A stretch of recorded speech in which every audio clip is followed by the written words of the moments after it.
Like, Jug's okay, I guess. Okay, so it's carry Alk. Huh.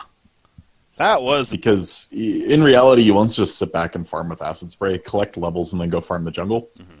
He's not really trying to put himself up in the front lines and brawl for every last hit. But I totally agree with this. I don't think there were a lot of carries that were going to get you the spike you needed to get through the Medusa. And Shadow Fiend will help smooth out their curve a little from the mid to the late game. All right, so fun finish there. We got our drafts secured. I was trying to think of a word right there. For game number 1, so here we go. Into it we go. Definitely, again, melee heavy on the side of Mouse, but they do finish with that range presence, albeit much more later game influence range presence. But the early game aggression of Mouse potential is definitely pretty scary. And we kind of saw that in Na'Vi a little bit in the previous series, as we were just stressing there. They had a theme, they had an idea in mind. It wasn't a everyday draft by any means, but they honestly executed it pretty well, and perhaps to expect similar from Mouse here, who is coming off the win earlier today. Remember, that's the reason why they're here in the first place, as they beat Pro Dota. As Alliance, actually, I know that they played Empire earlier in another event, and they lost that series 0-2. So they're on the other side of it, coming in with a loss themselves. So pause to start things off, though. Classic. Yeah. On a side note, I heard, or I saw it popping up in chat as well. How do you pronounce it? H-A-O? I'm guessing it's how? Hayo? Z-Rock? Did you leave me? I think Z-Rock left me. He got tired. Anyways, I was getting at how recently announcing that he's joining back with VG, former player there. So that's been big news throughout the day here today. Yeah, I'm looking at his Liquipedia profile right now. Recently on the team Newbie. And, of course, has history between that and VG throughout. But pretty iconic player, so back in the Chinese scene. Fun to see that. Anyways, back to this game here. Gotta get figured out what happened with Z-Rock. Perhaps DC'd. I'm not DC'd, right? No, it was me. It was okay. 100% me. I had more cat issues. My cat has been removed from my room. Nice. But anyway, yes. What about how? Oh, I was just saying how he got, or he's back on VG. He returned. Yeah, how is an absolute legend. I mean, he makes most people's top 5 Dota players of all time list. The guy is a brilliant strategist. He's awesome. Yeah. I'm super excited to see what he can do. He was kind of the PPD of VG, but for China. Like that kind of an approach. So yeah, I'm excited. How was fun to watch. Salt included? Not quite as salty. It's hard to get up there. It really is. I mean, there's whole emotes about it. Maybe next time. He's going to possibly go for a Bounty Rune Steal, but says it's too risky. Deciding not to. Backs off. Instead, he's just going to be kind of a scout down here. Yay, I got the spectate bug. I'll be right back. All right. But the lane's setting up to be a defensive trial lane for Alliance, of course, protecting Loda on that Alchemist. In the safe lane, he's got the poor man shield early on. They're going to be going up against the Beastmaster, of course. As we mentioned, picked up there. So, curious to see how Beastmaster fares. You feel like, potentially going into the jungle could be a thing, but doesn't have that Iron Talon or anything. He actually went to a Stout Shield, a couple of Iron Branches even. Yeah, he feels like he can survive. He doesn't feel like he's going to be under the most pressure here. But we'll have to see. Hanskin has an Orb of Venom. They're going to do a lot of damage to him here. Yeah, and I wonder if he's kind of almost regretting that now. Maybe they expected Earth Spirits to perhaps sit in the middle lane, if anything, but not the case. I'm actually really surprised by this Wild Axis pickup at 1. Like, we've seen a lot of BMs entirely skip this skill. And they'll opt to max Boar and then max Inner Beast and just try to push with it really early on. Middle lane? Oof, yeah, maybe next time was looking harassed, maybe limp a little bit, but poked out too far, and thus he took some return damage. Skylark bottom lane, they're blocking him a little bit. That Orb of Venom as mentioned. Not going to be enough for the kill, but he is going to have to limp over to the shrine here. Limp over. He happens to be in the game, yeah. Damn limp. All right, yeah, so let's break down these lanes a little bit. Jonasum fan is going to be grabbing an Iron Talon, hard jungling this out, does not really want to compete against this potential kill on Ursa. Could just potentially run him down if he gets caught without Surge. So, just going to jungle up as much as he can, grab level 3, in really good shape there. In the middle lane, this matchup's awkward, because if Medusa connects with a couple Mystic Snakes, Limp is in a little bit of trouble, can't really pressure back. But overall, should be slightly Limp favored. And down in this bottom lane, I have no clue what Skylark is doing. I don't get the wild access pickup at all. You used to do this on Beastmaster because you could triple stack camps at one point in time with it. But since the jungle got reworked and the camps got moved around, that's not an option anymore. Oh, he is able to lead some experience right here. Alchemist even going to go in his face and start putting in the auto attack. So, unstable concoction. Gets that earlier on. Going to be able to use that right here. Max stun. That's an easy kill. And Loda getting first blood. Yeah. Wow. That is not what you want to see if you're trying to slow down an Alchemist.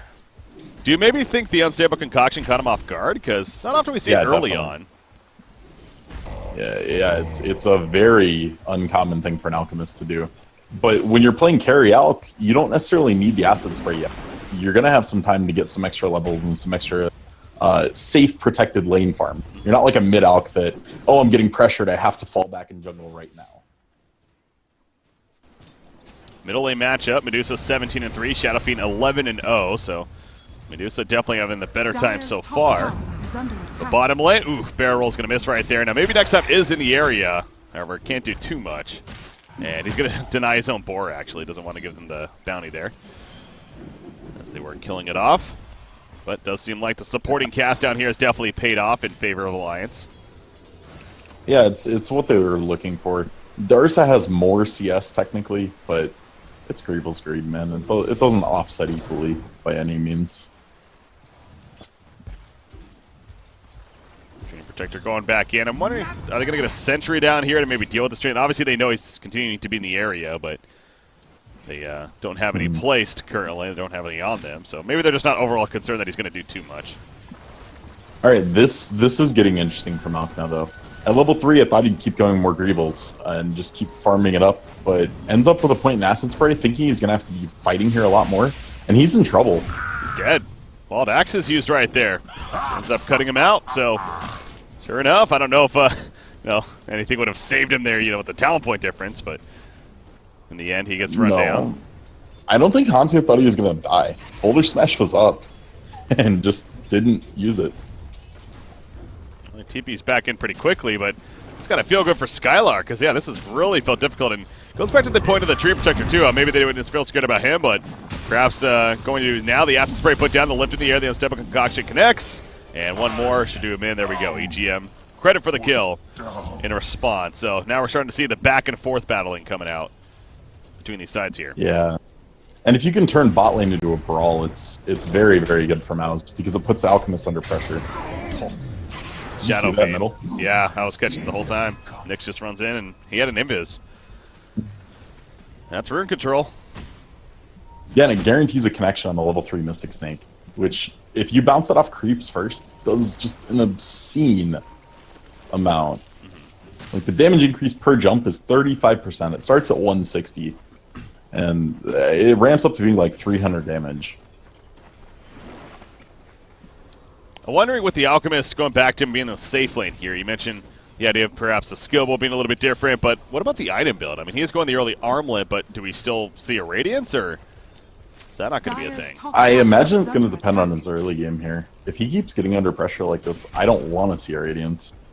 And this is what I figured he'd have to do. If he committed to the extra point in Acid Spray, he's never going to have mana for both of these skills. Alchemist's sync gain is not great, and they're very, very expensive skills to cast. So he's going to have to go a Soul Ring. Well, he does have at least the Sage's Mask currently, and I guess he does have the pattern in there. So yeah, Hanskin brought it to him. Oh. Well, got to be taking advantage of those teammates there. Or the carry, after all. Bottom lane. Roll it in, push back with the Boulder Smash. Skylark going to be run down by the Unstable Concoction. Cannot stay line of sight. And the Fade Bolt damage assistance coming out. You see the board doing some damage to EGM in the meantime, slowing him down, but Skylark going for the turn kill, trying to take him with him. Ain't gonna happen though. Loaded credit for the kill once again. Man, I forgot how much damage Wild Axis does at level 1. It does do Top lane though, Jonas and Fan kind of under pressure. Really, Spartan's though. out of mana though. Yeah. Cannot run him down. Limp. He's also seen right here. Courier. Uh-oh. Oh no. Treant. He's trying to ferry the bottle too. And he's going to lose the bottle as a result. Oh. That's a disaster. Oops. That makes his mid lane so hard for him because every snake he eats now is just going to be chunking his HP, keeping him out of mana, and just restricting everything that he wants to do. That's so unfortunate, but you also got to look at the other side of it. Obviously, maybe next time it's positioning, and I don't know if he expected a courier necessarily, but you know he'll take it. Yeah, he was going to be happy to leech like a quarter level off that camp, but maybe next time's level 4 at 7 minutes. This is stupidly high for a tree that's been roaming quite a bit. Yeah, he was leeching experience at the bottom lane quite a bit as well, as you saw there, and can even help set up that kill onto the Alchemist that they got down there with that assist. But Beastmaster is now in the jungle. He does have the double boar here as he's leveled up. This is where he thrives. He farms so fast in the jungle. Rubik's at the top lane. Gonna throw down an Observer Ward. He might get caught out though. He's gonna get the 8-minute rune, and no, he's fine actually. Medusa just simply farming nearby. Treant is running in though with a haste rune. Haste. Oh, goes for the auto attack, but he gets lifted up into the Roshan pit. And now he's going to run into Shadow Fiend, so you got to be careful about committing too much of your Treant Protector, taking some raise damage. Mystic Snake going to bounce around. Back to Creep Wave. Ooh, back to Medusa there. Thought it was going to EGM for a second. Yeah, EGM cut back, thankfully. If that had spiked him, he was dead for sure. So everyone lives throughout that. But yeah, Limp in the middle lane now. Back to him. This is a hero that by all means, if he gets a slow start, can recover. As he is doing here with a 3,000 net worth now. But Medusa is top in the charts, 3,500 net worth. Ring of Acula. Got Blade of Alacrity queued up with the Yasha in full finish to come here. Yeah. This is the result of the pressure, though, that they put on Loda. He's basically dead even with the Medusa. You want to see the armlet coming online within the next minute, and he barely has one piece of it.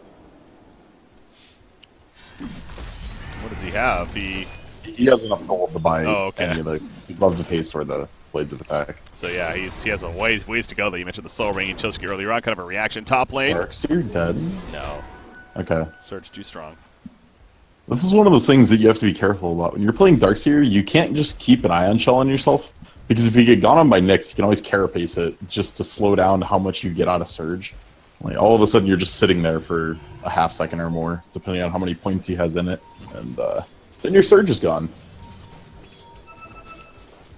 Well, bottom lane, Treant Protector's down here as well, but currently nobody's down here on the Radiant side, actually, so it's going to be free farm for Beastmaster. He's almost level 8 now, so talk about it was a rough start. He has 3 deaths, but he's basically one of the highest levels in the game, despite that. Yeah. They've given him a lot of room, and Loda taking to the jungle here is really slow. Doesn't have more than 1 point in Acid Spray. A lot of mid-ox will be maxing this first just to clear the jungle quicker. And yeah, with only 1 point in it and no armlet, very, very slow clear speed. Top lane. Magnetize is up on a Thug up here. Puts down another Remnant, keep it going. A lot more enhanced damage. They do kill Spartan, and the Magnetize will tick down the Ursa there. Well played by Hanskin and Jonas and Fan together as they make it a 2-0 at the top lane. Down here, though, Treant Protector running down EGM. He does have Madara coming in. Mystic Snake going out right there, but not doing the most damage. Maybe next time still wants to run after, but they are going to find him in a raise maybe. No, it doesn't connect. Can't get the angle, but it doesn't matter. Jonas and Fan gets credit for the kill. Actually, how did he get it? Oh, it's the Ion Shell. There's an Ion Shell still on her spirit. He's like, oh, thank you, I'll take that. Yeah, arguably the worst person to get it on the team, but a kill's a kill. And that's ultimately 3 kills in a row right there for Alliance. Obviously, what happened at the top lane. Yeah, very nice rotation on what looked like a bad engage down in their own jungle. But that was such a huge amount of damage coming out from Magnetize, and Ursa went for a Midas first. So doesn't have the pop you want to see out of an Ursa right away. Looking to take the scaling a little longer. getting close to a blink, but still another 3 minutes or so before that'll come online. Nyx Assassin scouted this skank, this rotation coming up here. So that gives the information to Ursa. In fact, they're going to get some backup now. Beastmaster, ooh, he has that Prime Aurora. Level 1 Necronomicon finished. Yeah, they're smoked in too. So Alliance did not see this one. There we go. Impale, it's going to miss, but the Prime Aurora connects on her Spirit. Follow-up damage. He is going to pop out the Boulder Smash. No Magnetization yet, but the parallel away. His hand's actually going to live. No way. Yep. Oh my god. And that's entirely a misplay from Spartan. There's zero reason to Impale before the roar. And getting a little too over-eager to pull the trigger. Coming back to bite him. Yeah, and that's a cooldown that, I mean, you need a kill with. Like, that's it's such a strong opener. It's what if they get that kill, they probably get top tower. Yeah. Give them a ton of pressure on this lane. And now Alliance is already posted up to defend this. Shadow Fiend. They're going to jump him as he was running in. Can he pop the shrine in time? Maybe. The Stone Gaze pushing him off. And Limp gets the shrine. He's going to be frozen. But this is a turn chance now in favor of Alliance. Limp running back in. The Rays will take out Nyx.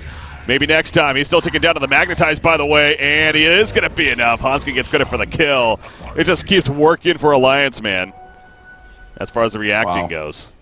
That was such a close shrine. He's just limping over there. Barely clips it. And a huge, huge turn. And that was without Loda, obviously. He's busy at the bottom lane. He actually chose to get a medallion first. It's Battle Elk. So he's basically, the goal here is to go Armlet, and then you go Shadow Blade. And you Shadow Blade, throw the stun out, and then you medallion someone for the minus armor. And then your stun does like 400 damage once it's maxed. Okay. It's a lot of damage. And it's just more and more minus armor for the Shadow Fiend, for Roche. Top lane. Maybe next time as a DD. He's just following Loda around. Yeah. Trying to find a chance. But we see the build that he's gone for, which, again, it's pretty typical, I feel like, but it is much more that offensive idea earlier on where the level 4 living armor, so he's not going to be as big of a threat. Yeah, it's definitely the mobile ward build. It's not the go run around and do stuff build. Madara wants to just chill here and farm this entire ancient stack. For Dusa, this takes a while. So they don't want to take an engage, and if Alliance posts up to take top tower, it's going to get a little awkward. Vacuum on in. Spike to Carapace. Going up right there, but it doesn't matter. Limp credit for the kill. Combo from Alliance, and now Shadow Fiend will push that top lane. The Dragonlance picked up on him. Another 1,000 gold actually saved up. Are they even going to respond here on the side of Mouse? They are. Bottom lane's getting shoved. Okay. The Beastmaster Necronomicon pushes almost as fast as the entire Radiant team right now. Dire's top tower is under attack. Yeah, so investing into the Necro build, I know it's very good on Beastmaster, but you could also argue getting that Blink Dagger earlier on for the initiation purpose is also good, but maybe they have the Nyx, with the Treant, so perhaps they feel comfortable with their initiation so far. Nyx top lane. It's going to be comboed right there as Houndskin trying to make a getaway for him and the Shadow Fiend, and guess what? They're both going to be fine. Well played again by Houndskin. SF has a long time till his TP's up. If right. Mouse is really gunning for this, they potentially could find him. They missed him on the scan, though, so probably going to think he's out. Yeah, he's good. So, goes back to the Beastmaster, though, the theory crafting, even. Yeah. So it depends on what you want out of the BM. If your goal is to pressure and take down buildings early, take a faster Roche, then you go a Necrobook. If your goal is to be the Blink initiation for your team, then you have to go Blink first. But they don't really need him right now. There's Vendetta and Nyx, there's Tree and Overgrowth. You've got a couple other ways into fights, so he feels like the pressure out of Necronomicon is just better for him. And I gotta say, I probably agree. We saw how much work he was able to do when he was left alone bottom. Look at the T2. That was just him while Alliance was pushing top. Yeah. Down to 333 life right there, so. He's still in the area as Skylark. That level 2 Necro finished. Level 3 queued up. And maximum efficiency out of that. Of course, has the Inner Beast also maxed out with that Call of the Wild. So he really is a push machine here. And Thug takes that Roshan. Snuck in and took that, yeah. And this is really unfortunate for Alliance. They have such a great team to take Roche, but Thug going in a little earlier before they were ready. So nicely done from him to find the timing and get in there and get that. They're in the area, was Alliance, but they got there just a little bit too late, and allow Mousesports to retreat as well. So Madara here middle lane. God, she is farmed, man. She is actually top farm in the game, continues to be, and above an Alchemist, who usually tends to be on top of the charts. You know, Loda is obviously had the Scribbles. He's going to stay fairly close. They tried to jump him right there. I hear Roar. They used the Earth Shock. That was a Roar up here. Oh, yeah, they do get the Earth Spirit, but he got the Magnetize off, though. Ion Shell Chase, Razes are going to miss. He's still running away. Stone Gaze is popped as they're running after the Darkseer, who's running after Skylark. So it's a chase after the chase. And Shoda's a fan, unfortunately for him.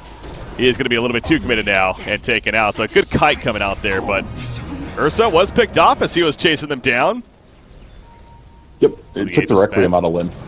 But in the end, it was an Aegis for 2. You are very, very happy if you were Mouse to have that end up being the outcome. I like the Stone Gaze there from Madara. Just totally stopped Darkseer from running down BM. And defensive use of Stone Gaze, but a good use. Radiant's middle tower is under attack. Middle tower kill. That's going to be a nice transition as well. So yeah, Mouse. Nice sequence of events happening for them right there. 3,500 net worth lead for them right now. Jump on Earth Spirit, but Hansuke, man, he really is on point just reacting here. Seen him do it several times now.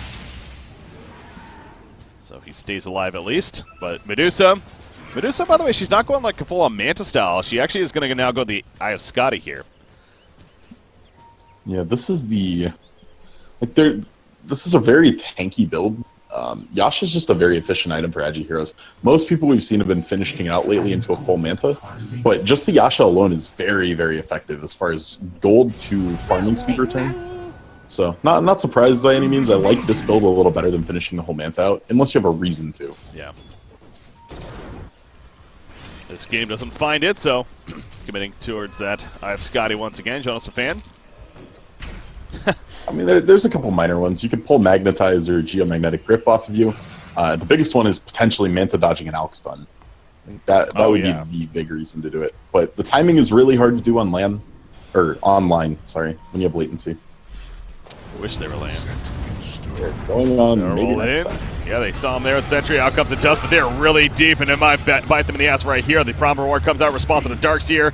He'll fall. Stone Gazer Spirit's running away, though. And he's going to keep his distance. Spartan gets a pick off bottom lane on the Loda. Looks like him and Ursa are down there. As Earth Spirit's still trying to go. TP's out. Him and Rubik. Rubik is... Oh, my God. It's a long channel, man. Jesus. Finally gets back, but... Yeah, they lose Alchemist in the meantime. So, Mouse. And they'll use the T1 top, too. The Sneckery has a lot of time left. Structures are fortified. Radiant's top tower is under attack. And the Eagle sent out. Or the Hawk, even. Scout out just in case if anybody's TPing into the shrine area. So, yeah, there's the top tower. And again, that pushing presence of Beastmaster with the level 3. Now he has the Blink Dagger coming, so now he's going to have that combo. And, again, at level 4 Prime, that's a 4-second single target lockdown. It's 3.5 right now.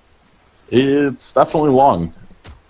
And then the slow is not to be underestimated. It's a 50% movement slow to anyone that's caught in, like, the blast AoE of the Roar.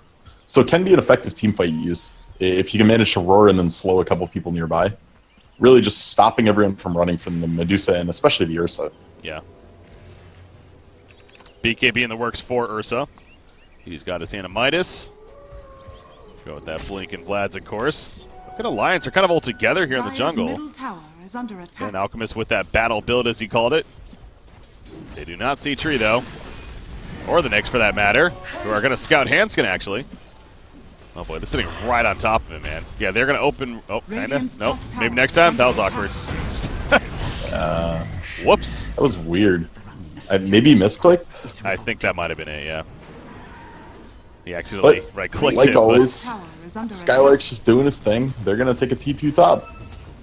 Yeah, that's again, what can Alliance do against that? It's all the way on the other side of the map, and by the time they get here, it's just already dead. So, very smart play from Mouse here. So when the team's applying split push pressure to you like this, the only real answer to it is to have somebody that can 1v1. Doug being run down. He pops in rage, so now he's looking to turn. Huskin on the run, pushes back the Stone Gaze from Medusa, but a big overgrowth on 4. And maybe next time at least going to set up the kill to Earth Spirit, possibly more. On separate concoction, Loda wants this, but he might have bit off a little bit more. He can chew, though. Alchemist now be locked down by the Primal War, Chemical Rage. It is ready to go. Can he maybe get that off in time? He does. The regen kicks in, and he will be able to make his way out of there. Oh, barely, but jeez, that was so close to him. Now, Shadow Fiend at the top lane during all of that. pushing it in at least. Yeah, pushing it in is very different from taking towers, though. What I was saying, though, is if someone's splitting you, you have to have somebody on your team that can 1v1 them.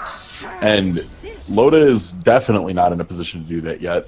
Limp is getting there, but he's still a little ways away. And if you don't have that answer, I mean, Skylark has no reason to join his team right now. He can just keep running around doing this. Yeah. Hey, he's almost playing his own game in a lot of ways.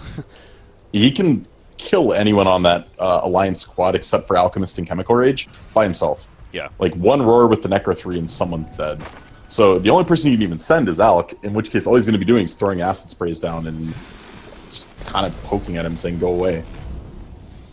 Alk does have another 2,200 gold saved up, so again, he has the armlet, the solar crest here with the soul ring, but where does he go from here now? I would say Shadowblade. That's right, you mentioned that, yeah. That's the traditional next item in this. They may feel like they're too far behind to get enough value out of it, though. Like, when you're stuck in your base, Shadowblade doesn't do that much. Maybe an AC. Yeah. I think that definitely would be very valuable here. A lot of that physical damage from the Ursa especially could be mitigated on top of just enhancing your own. Okay, he's got a Maelstrom queued up. That's fine. It's another damage item. It's in the same kind of vein as Radiance. It lets you farm the jungle really fast, while giving you way better stats to actually fight with. Radiant's Assassin, his own hand of Midas to follow those arcane boots is kind of paying off here. He almost has that blink dagger now. Medusa, meanwhile, though, Eye of Scotty finished, and the siege in the middle tower has begun. There you go. I don't think Alliance is going to have time.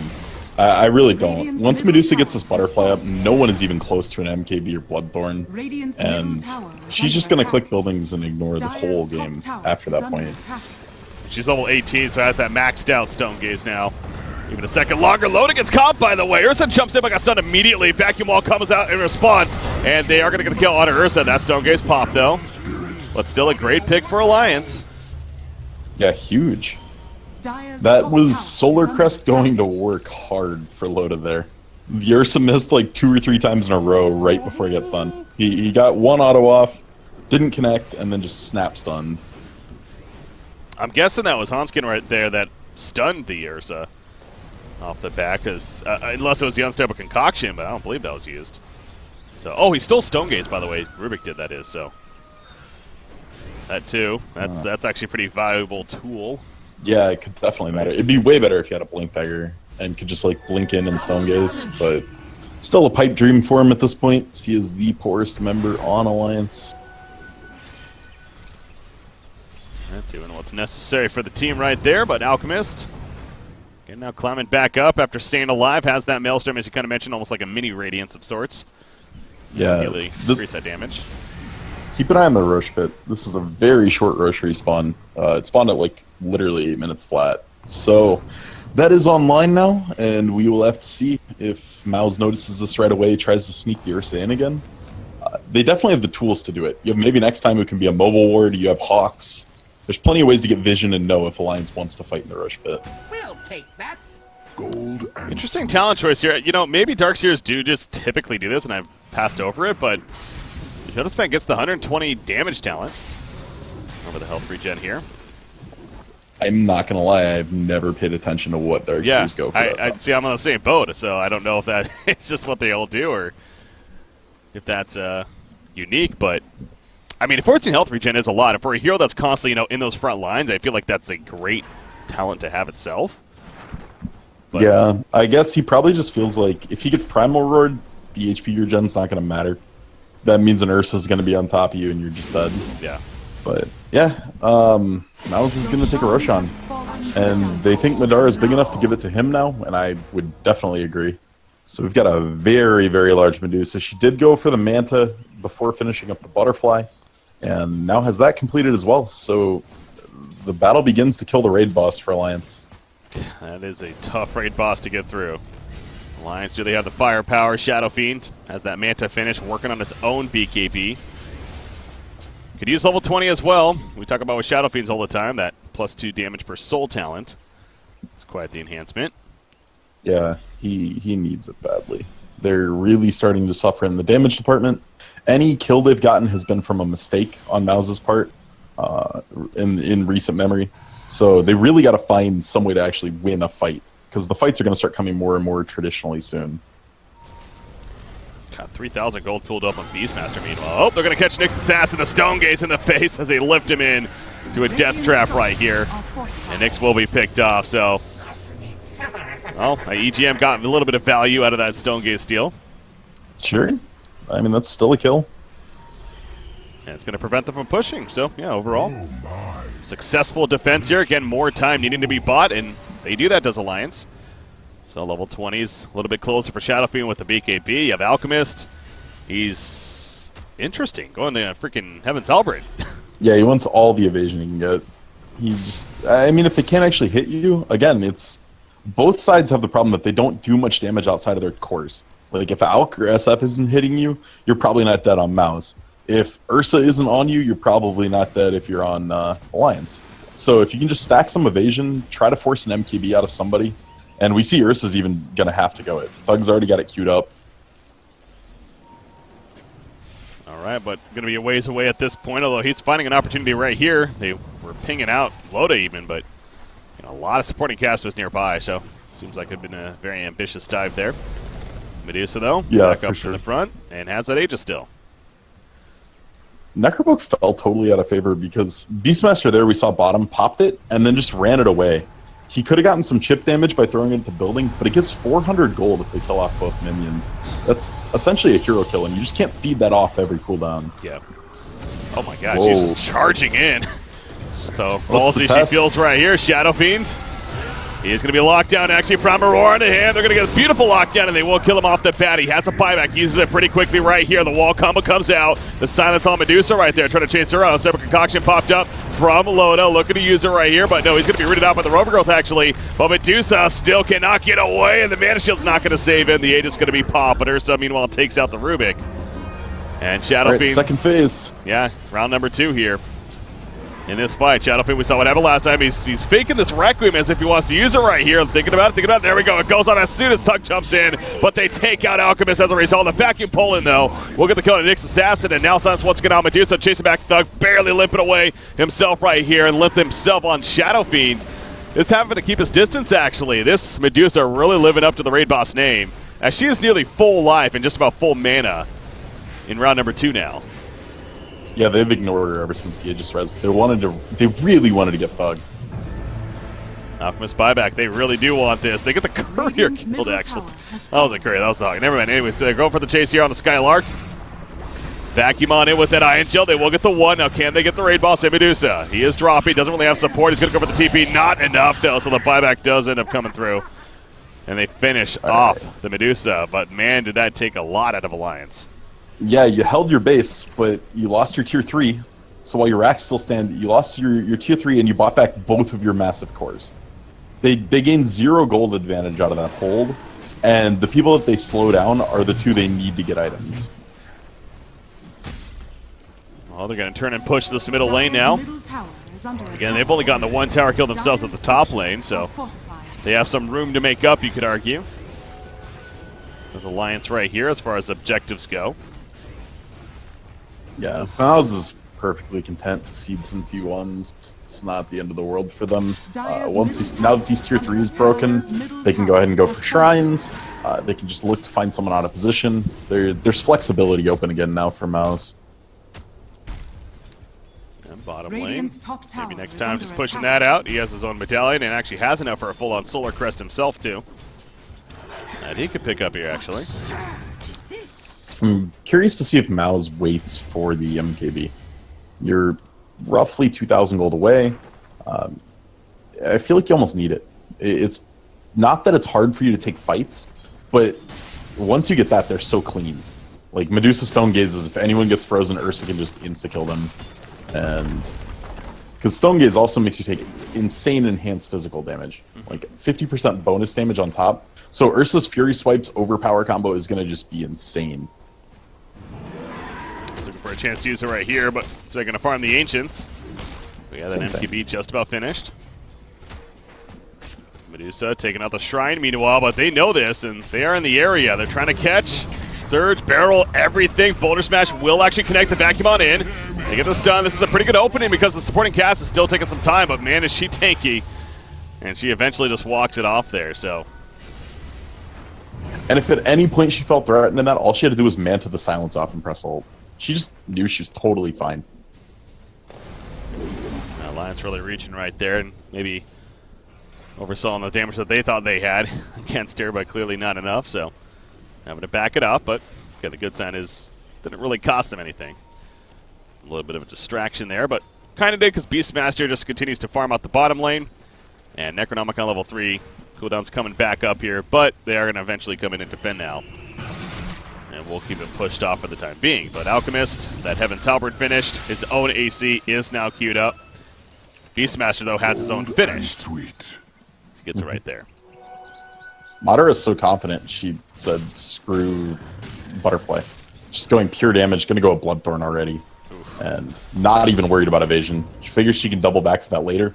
And by not getting it now, you can kind of bait Alliance into going for another item, right? That's not MKB.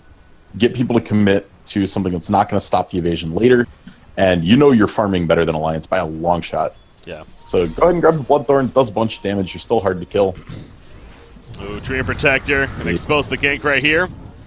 He might end up dying himself. Madara is nearby, but they're pinging her out. They see her. In fact, vacuum for Jonas fan. Stone Gaze. That should be enough. Although EGM, he steals it. Oh, EGM going to use it in return, trying to run her down, but it's not enough. So he's a very quick game. Now they can respond to this. Yeah, EGM's in trouble. Thug going to go back in, and Mystic Snake will finish the job. So very big commitment there from EGM. Yeah, there's not really an excuse for Madara to ever get Stone Gaze stolen. You just toggle a split shot real quick as soon as you Stone Gaze. But it's twice. Yeah, not that it really matters. Mouse is crushingly ahead. We're talking 13,000 gold against an Alchemist. Yeah. That's the thing. I understand the Alchemist didn't go this whole Radiance build even, but with the passive, the Griebel's Greed, you feel like he needs to at least be top 3, if not second or first. So the fact that he's down there at 5th in the game is just so unfortunate for Alliance. Yeah, with this kind of build, you're expecting him to basically match whoever is the most farmed on Mouse, maybe a slight lead. It's not going to be a 10k lead like you see with the split pushing Radiance, Manta Octary and stuff, but it should definitely be better than this in the position that the game started. But it's all kind of a ripple effect, right? If Alk isn't getting the levels early game in the safe farm, it doesn't really go much better from there. And it took him so long to get an item. Maybe next time, continuing to be that vision for the team ahead of them. But Alliance does continue to all be grouped up as well. In fact, they are going to once again go for a smoke play here. They're even scanning out the Roshan pit. They feel like it could be happening, but as we see, it's not going to respawn for another couple of minutes even. Later times here. It technically can't even respawn yet. It's got another like 5 seconds before it even potentially respawned. So a bit ambitious from Alliance. Just going to try to roll the smoke bottom. If they get a catch on Thug, maybe. But they'd have to burst him down without Enrage ever going off. Which is going to be extremely difficult. Okay, they revealed the smoke for a courier. Oh, there was something. What was on the courier? The Orchid. The Orchid and the Bloodthorn recipe, so. That stalls a little bit. Yeah, I don't think Mouse is going to be scared. No. Not scared, like I said. Just if anything kind of stalls, but. Oh, actually, bottom lane. They're almost running down here as if they want to jump somebody. Shadow Fiend is currently ported back to base. EGM is going to be found. Boar's doing some scouting with the Hawk, actually. Now Darkseer also caught the Primal Roar to him. Alchemist says, I want to fight now. Overgrowth, though, popped. And Alchemist all of a sudden going to be locked down as the Root comes out. Lim from a distance, using the Requiem trying to decrease their damage, if anything, but it's not going to save Loden. Now Lim needs to run. Can he run? That was the question. The Stone Gaze, he's not looking into the eyes of Medusa, but it's not going to matter. He does eventually get stunned. He goes down. He has a buyback. Darkseer already did, but Alchemist is staying dead.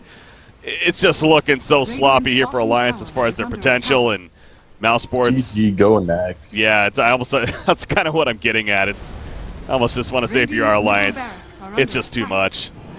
Yeah, I'm fine playing games out if it's like an elimination game, best of 3, game 3 kind of thing. You just don't have anything left. You fired all your bullets, you got nothing left for ammo. Well, they're going to try still. Shadow Fiend buys back, and there we go with actually Alchemist just got enough gold for the buyback, so they're going to lose the melee racks most likely, although Fortification comes out, stalling just a little bit. Boulder Smash backwards. Medusa says, all right, I'll gladly just hop out of the base, not a big deal.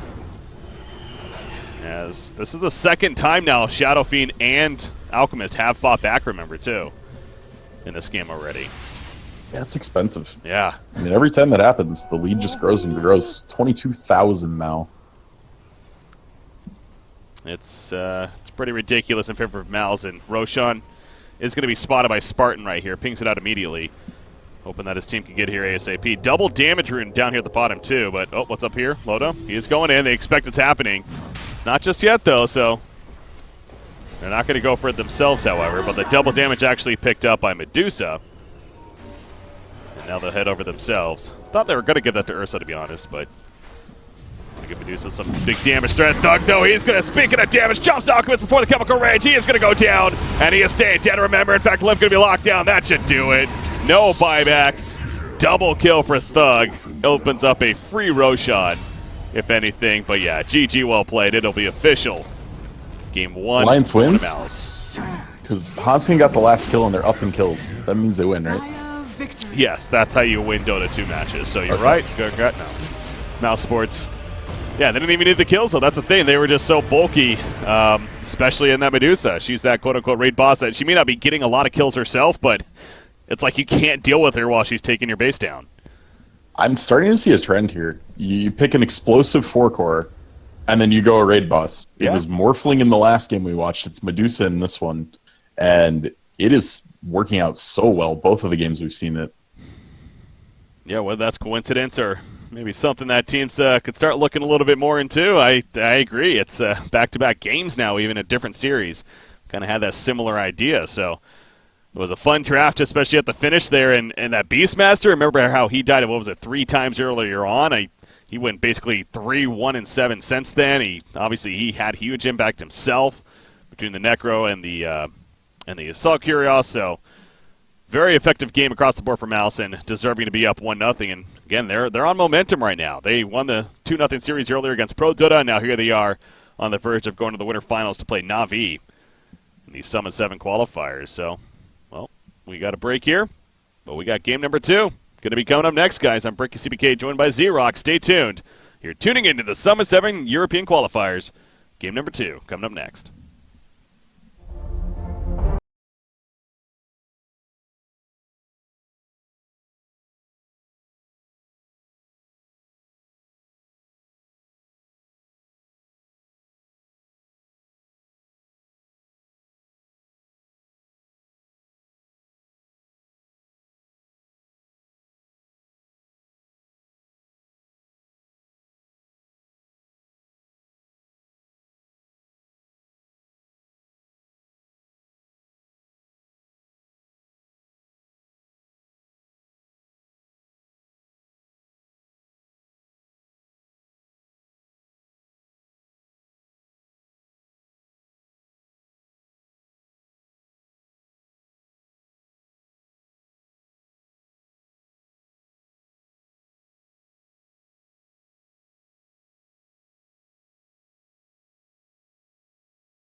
Mousesports up 1-0 here.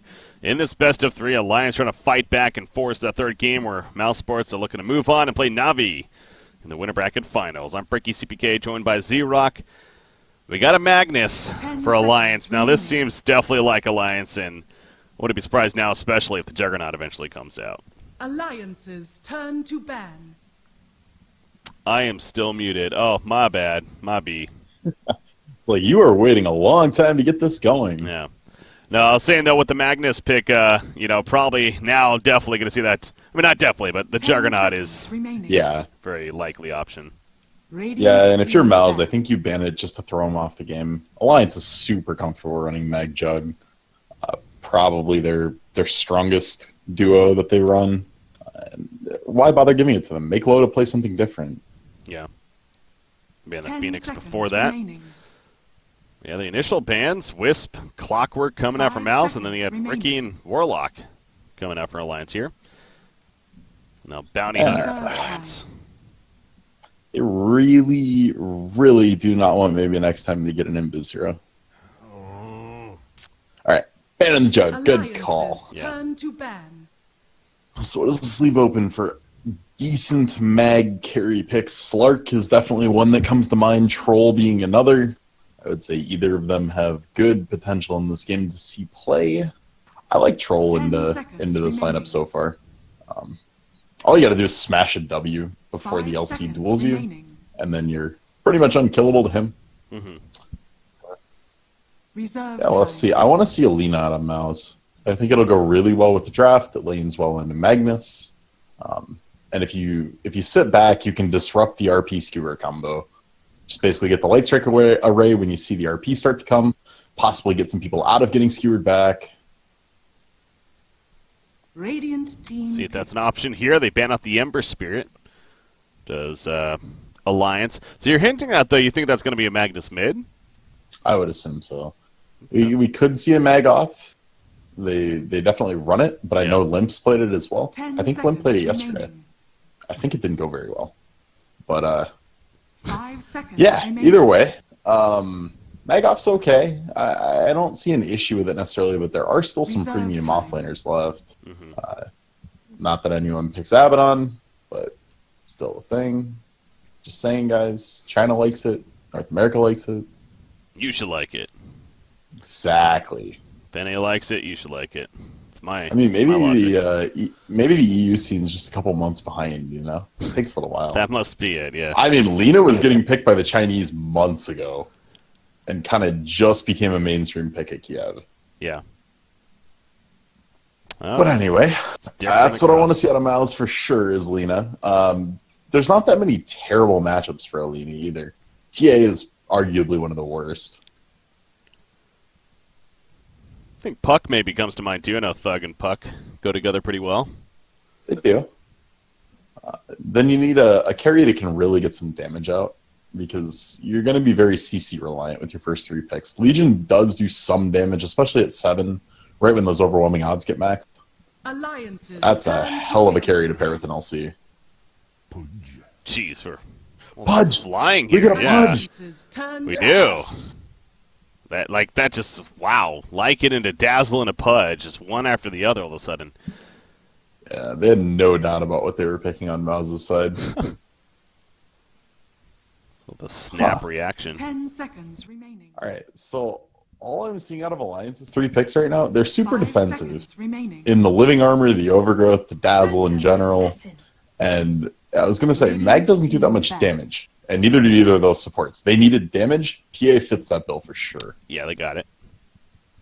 And another one that definitely benefits quite a bit from the Empower, so it's a good option all around, it seems like.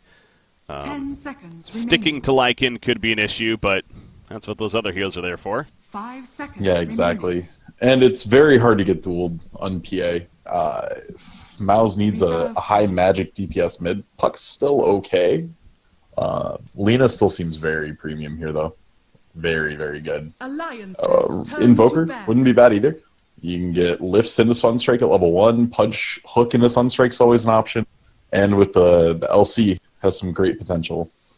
And the amount of damage they can give one of those people between Howl and Alacrity would be just 10 filthy. seconds remaining. So, especially with how quick it was, why the 5 Pudge decision? seconds What remaining. was the reason for Mouse to be like, we're going to fourth pick a Pudge here and do it very Reserve quickly in time. response to the Dazzle even? Like, It had nothing to do with the Dazzle. That was snap picked immediately after the Dazzle pick. A big portion of it is that you can hook people out of Overgrowth. So you kind of save them if you're sitting far enough back on their side and disrupt the mag RP combo a little bit. You either hook the mag out of it before the skewer and try to kill him, or if the mag doesn't get the turn, you know how when people RP they turn around and it pulls the people to the front of the mag? Mm-hmm. Have you seen that? So if he does that, there's a chance if he screws up the turn, you can just hook your ally back and save him. So I like the pick overall. It's just a question of the problem we see with Pudges is they offer very, very little if you start losing. If you're not ahead and he's able to be in fog and hook and do a lot of things, you can really struggle. So it'll definitely be a tempo game for Mouse. They're going to want to put the pressure on hard and fast. yeah, looking to hide, looking to get those early ganks is definitely on the game plan here for Mousesports. Well, you pick up a Pudge in the first place. And I also feel like Pudge has the potential to also be aggressive as far as the laning phase goes, too. Yeah, especially when coupled with Howl. So Rot does let him make okay trades because he can stick to somebody. And when you couple that with Howl, he shoves the edge up that if you try to man-fight him during Rot, how badly you're going to lose. So if he gets to somebody in the early game, can definitely do a ton of damage to them. And as I said, I like the pick overall. It's just they got to make sure they have a good laning phase. Alliance's turn to pick. So if you're Alliance, are you thinking mid-PA or are you thinking carry PA?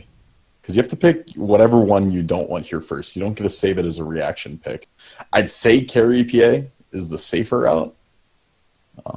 But the TA being 10 banned out seconds mid is... remaining.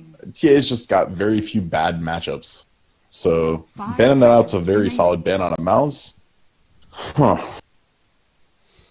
Like, I don't think Puck works for Alliance here. I don't think you have enough damage to do that. Lena's still okay on their side as 10 well. seconds remaining.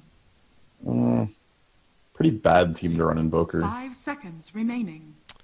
Not a whole lot of good options, it sounds like. I was gonna say, Okay. we could still have the Magnus middle instead, and sure enough, they I do think go that's the going to be offlane. Carrie's. I think that's going to be Carrie Centaur.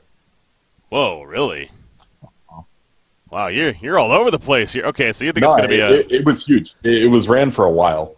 That was before a 10 big seconds nerf to running remaining. Carrie Centaur. Manta used to do full return damage to towers. So you just go like second item Manta, you go Hood into Manta, and just push constantly and make sure the towers were hitting the Centaur images. And you just have free pressure on all the towers.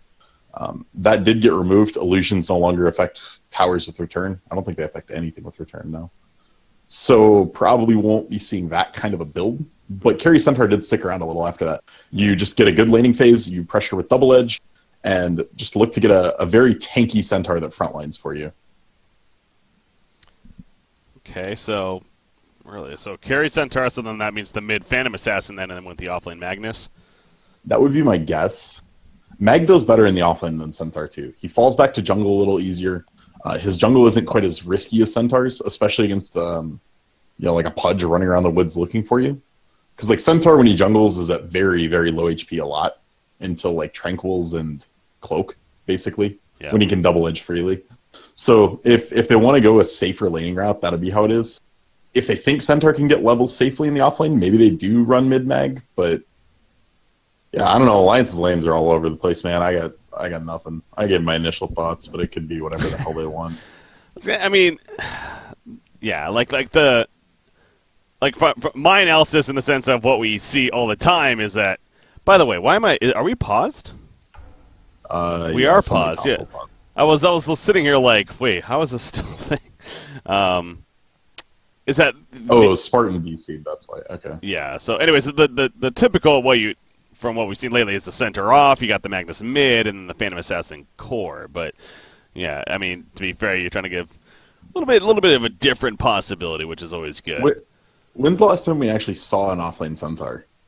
No, it's been forever because, when's the last time we've seen a Centaur, though, to be fair? Like, when we were seeing Centaur, it was offlane. I know you talk about this idea of a carry Centaur, but as you even start, like, that was even way back when, right? So it wasn't that long ago. It was longer than an offlane Centaur, is my point. Yeah, it was between TI and Boston.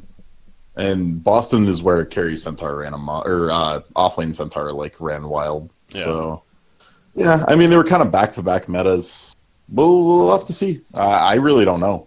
I just don't think, like, the problem with Centaur offlane, and one of the reasons he fell out of favor, is it's so hard to get anything done with him. You really want the early levels because Double Edge is such a potent ability when he hits level 7.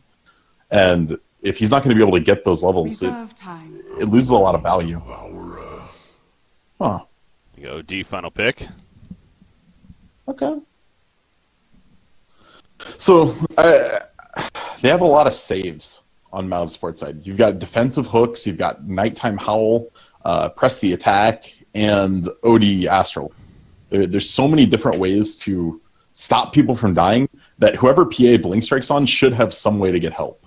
Mm-hmm. And I'm really liking this draft out of Mouse. If they execute well, it's going to be extremely hard for Alliance to find traction, barring some huge RP out of whoever plays the mag. I don't know. Maybe they'll run like carry mag. Who knows? Well, we're not seeing just yet. Wait, did everyone just DC? Are we... 10 seconds remaining. Yeah, it looks like we're remaking. 5 seconds remaining. Okay, interesting. Yeah. We might be remaking here. We'll find wait out for the admin decision. But yeah. Oh, no, people pick stuff, but they're all still DC. And it will be a... Really? I assume they just picked random stuff. Like, there's no way this is what's going on. Okay, Alliance's hero selections all looked like normal-ish for who was going to play him other than the offlane. That's why I was curious. Oh, yeah, no, that's... But then, yeah, you look at Mouse. Yeah, then I looked at... Yeah, I looked at Mouse and I'm like, nah. Do we have word? Are we remaking? Well, the admin's suggesting that, yeah, they're trying to figure it out right now, really, so... Okay. I'm still loading in myself. I'm not even loaded in. Apparently, I think the server might have had an issue. I see. According to the admin, yeah, he's like the only one in the game. So, well, the draft. I mean, I feel like the draft is obviously going to be the same, but as far as yeah, they got the last pick in. You just remake it all pick and jam the picks in real quick. Prepare for battle. This is where the admin trolls everyone and makes it ARD on or turns cheats on. Yeah. Everybody do your thing. Yeah, so I'm guessing we have a remake here because, yeah, it's not even paused and everyone's not in the server. So let's just go ahead and make the safe assumption here. All right, so, yeah, we are having a remake. But, yeah, this is going to be an interesting draft here. And... Now, we saw, like, Alliance, it was a little more... I don't want to analyze it too much until we actually see who's playing what, but... Yeah. I mean, in the end, I think the one thing that can be said with 100% certainty is Alliance desperately needs the PA to do well if they want to take the game past 30 minutes. Mm-hmm. Like, they have very, very low sustained damage outside of Phantom Assassin. Yeah, Phantom Assassin, when it comes to being kited, there's that potential, but that's where, like we're talking about, it goes back to having the supporting cast kind of take care of that for you. You got the Hoof Stomp, you got the Overgrowth to root everyone in place, as well as the Bash coming out of Nature's Guise. You got the Slow from Dazzle, even. And then obviously the big RP from the Magnus there. So, Lobby is up. I do not see it yet.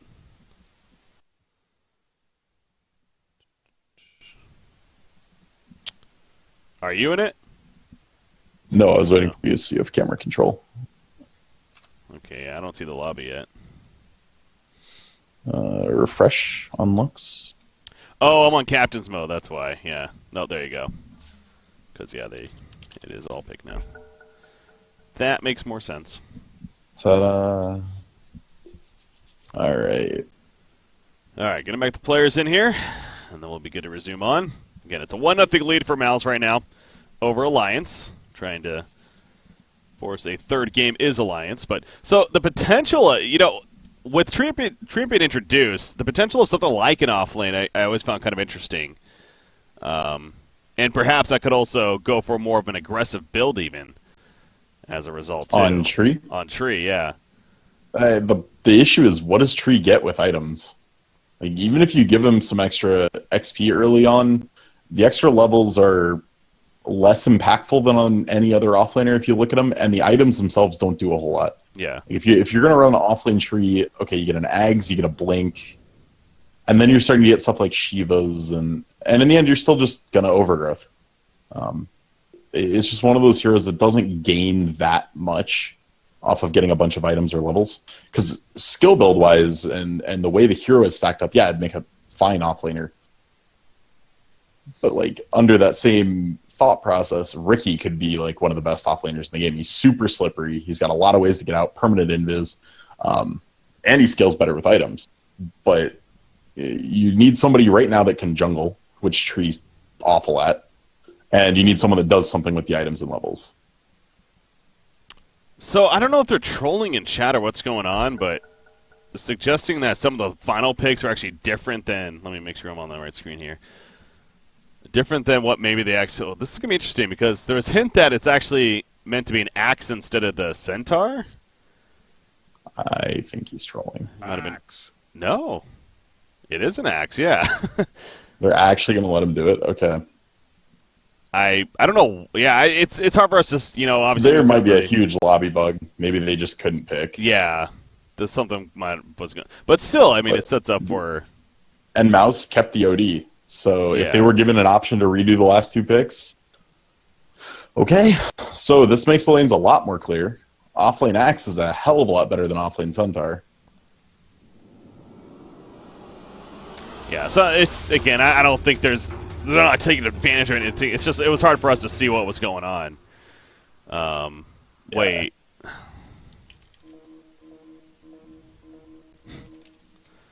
Hold on. There might be something here.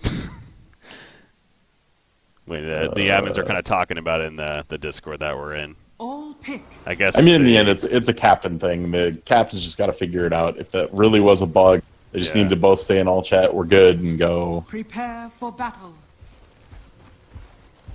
I think the player, like the teams, kind of agree that was the case. So I think the teams are kind of just going with it, but the admin's kind of like, wait, what? What just happened here? So, well, Yeah, I mean, if the teams are fine, then whatever. Yeah, exactly. If the teams are fine, don't worry about it. What the fuck? Yeah. Loda's pinging out Jonas and Fan like, what are you doing in my lane? Get out of here. You're not supposed to be up here. They're all five up here, though. He might just jungle from level 1. What does he the have? bot lane's a little sketchy. He's going to go ahead and... Yeah, if you give him the bounty and he gets a shield, and then he can jungle. May your doom be averted. Going this makes it... I think they're maybe debating if they aggro try or not. This is 30 just seconds to weird. battle. Yeah, trying to decide on what they really want to do. I mean, they didn't really get any aggressive vision down, so it's not like they're like scouting out. It's just more so perhaps just talking it over still. I mean, if they were with all the remake and everything, they would have figured that out by now, but... Yeah, this just seems like miscommunication. It's strange. Well, they're going to make this bounty right on time. Expect Tree to take Leech Seed here if they want to take this level 1 engage. If they just push The people off, battle you might hold the begins. skill point. Yeah, that they are. This should make my life easier. Little will pick it up, and thus they get 3 bounty runes, and it is going to be an aggressive trial lane. Actually, here, so. PA down here with EGM and Hanskin. So the big benefit to this, you can keep Spartan here. And actually, Spartan was forced to take Hook at level 1, but making good use of it, pulling EGM under the tower. This is going to be very painful.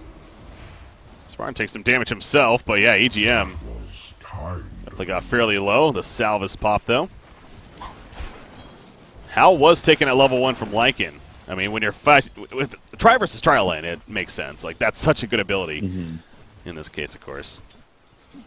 Yeah, definitely the better choice here. Huh.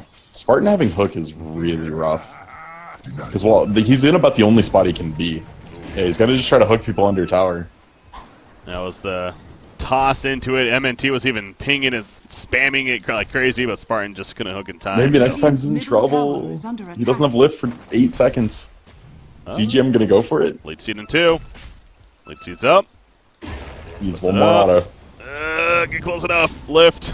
Throw in the tower. He's fine. And now EGM's one in trouble. Hal's put up as well. One auto attack. There we go. First blood in favor of the Radiant side, excuse me. Mal's that is. Awkward. Yeah. Just awkward. Mal's responds, though. Just wanted to go too deep, so... The aggressive trial lane, again, PA is having a great time, to be fair. So that's being accomplished, but giving up first blood definitely hurts. Yeah, for sure. The Skylark-Jonathan fan match up top, the AXE-LC, is going to be very interesting. It's definitely a skill-based matchup that leans Axe's way. It's hard to fight into counter Helix early, but you can spike some good damage on the Axe with the overwhelming odds, and once you get enough points up in Moment of Courage, you can kind of start to tank the damage out a little bit. Is under attack. Axe, gonna get that bounty rune up here. He is 14-0 to start right now at the top lane. LC 15-0 though, so back and forth battle up there for sure. Got middle matchup, 12-3 OD versus the 8-1 Magnus. OD having the better. Yeah, I would imagine we're going to see like the 4-1-4 build out of OD this game, unless he thinks the game is going to get too fast for him. The points at Arcane Orb will zone limp out to the point all he can do is Q for CS, or he eats like 2 Arcane Orbs and is in deep trouble. Madara, looks like they might have been looking to go on him there. He's up at the creep wave, and if he's there, then Dazzle, of course, can get a Shadow Wave off and do some damage, but he backs off in time. Being very hesitant. The Infant's Rubik opens up. The hook does connect after the lift, and Tree and Protector in trouble. The Howl comes out, a lot of auto-attack damage. Spartan is going to be the one to... No, MNT actually the one to finish him off on Rubik, and now Hanskin. He's having to pop the Shallow Grave, go for the TP. He'll be fine. But you just see the Howl, man. Even level 1. So much and this damage. Is beautiful synergy. You can tell they've ran this duo before. The Rubik is lifting perfectly in place for where the Pudge wants the hook. Yeah. And it's very well communicated right now. For everyone in their pubs that's seen a Rubik try to lift and set up a punch hook, it's a rough process. Oh yeah, without communicating or being players that play with each other all the time, it's pretty difficult. It's not one you want to just try on the whim by any means. But yeah, good job right there. Well, even with the good execution though, they're gonna miss. They're gonna miss some, and we saw that earlier. That's bound to happen. But yeah, you gotta wonder if Alliance, are they really... In fact, they're gonna run down Madara here. Leech Seed on. Pops the Hal, though. Heals up a little bit. It's only level 1, though. Another dagger comes out. And, yeah, where's the support, man? They were busy elsewhere. Chilling. I mean, Spartan had to run all the way back to base. It's a long, lonely road. So just TPing back. But yeah, maybe next time is off wandering. Well, Rubik, he was getting the illusion rune meanwhile. So, yeah, both the supports happen to leave him. And Alliance takes advantage. I was just about to say, is Alliance, how long are they going to commit to this? But after that, they definitely want to keep this going, I'm sure. Well, they do so much damage when they get on somebody. Like, we think Howl does a lot, but you got to also consider Stifling Dagger. Oh, they're still going. They are going pretty deep right here. The Rot, though, from Spartan trying to slow them down. Maybe set up a turn kill on an EGM, perhaps. He'll now put the damage into Spartan, but out comes the Shallow Grave. It's going to allow EGM to keep running at him. Elsewhere, there's a kill happening, but down goes Spartan. MNT will get the kill on the EGM, though. And off of the top lane, Jonathan fell to Skylark. Without duel. That just should never happen. Yeah, he just gets 6 there. But yeah, how would that, I guess, overwhelming odds just got him in a big creep wave, perhaps? It was probably one of those awkward man fights, and then the Q just tipped it in LC's favor, the overwhelming odds. But still should never happen. I was just going to say, yeah, the Blightstone on PA is adding so much damage to this tri-lane. Just an insane amount. Because Tree's autos already hurt. If you're taking armor away, they're doing even more. And Dazzle's Shadow Wave is physical damage. So any ticks you can get off that. Oh. Yeah, it's not going to be enough, though. Living armor helping, too. But We yeah. got battles going on here for this game. I'm excited. We got a Pudge. I mean, you always got to be excited about that. Wow, he's going for the kill, and he gets it. He puts himself under with the last tower, but Hans going to stay nearby. Wants the skill for sure, but he's not going to get it. Odie pops a Fairy Fire. He's going to run, maybe go for the turn on the Hans, and Spartan comes in as well. Rot's put up. Needs to be careful with the tower himself. He is going to fall. Oh, no. Spartan ends up feeding in the end. That's awkward. After Thug just wasn't dropping, the Pudge is like, I can help. Spartan runs up all valiantly and just gets whacked by Dazzle. Oh, jeez. Okay. Well, he wraps around and actually takes out Hanskin behind the tower. The action continues. Yeah. So 6-3 lead now for Mousesports. We need like Pimp Muckalend to do the camera in this game. We can't talk and do camera for something like this. It's chaotic. It's brutal, man. LC, though, he's level 8. Wow. He's really up there. That kill really threw him ahead of the Axe. Axe just now hitting 7. Axe has Vanguard queued up first. Usually this is what you do if you think laning phase is going to extend and you're going to be in a 1v1 longer. So, Loda, good reaction, though. Not really reaction. I mean, there was no follow-up lockdown, to be fair, but yeah. Good getaway, even. But again, they land the lift into the hook there. Yeah. Now Spartan back to the middle lane. He's going back and forth. This is going to get real interesting because Skylark's almost at blink. And once that happens, Loda is eligible to be eaten at any point. Yeah, and I was going to mention too, especially in the Try versus Trial lane, it's always good to see the magic sticks picked up at least. And right now, there's only on the side of the Radiant. Both Lankin and Pudge actually have one. Outside of that, nobody else has it. Down here. Outside of Howl, oh, there you go. Yeah, they are going to go in. Spartan got the hook initially, but now he's backing up. But the Howl goes out from Adara. That's level 2. Shallow Grave applied to Hanskin. Well, delayed if anything, but MNT hunting him down. He wants this kill, damn it. Another auto attack. Yep, not even needed. Spartan comes in and rots him to death right there. Loda now just going to have to keep running away. And they're pinging out the Treant. I know he's in the area. Mag's rotating, though. They want Loda. Or, the words. They want Spartan, because he's hiding in the trees. But Jukes his way out. Loda decides it's not worth, or Limp decides it's not worth the long trip down. Is under attack. He actually just left the double damage rune, too. I'm a little surprised at that. But that's His greedy. bottle's on the way. Yeah. Yeah.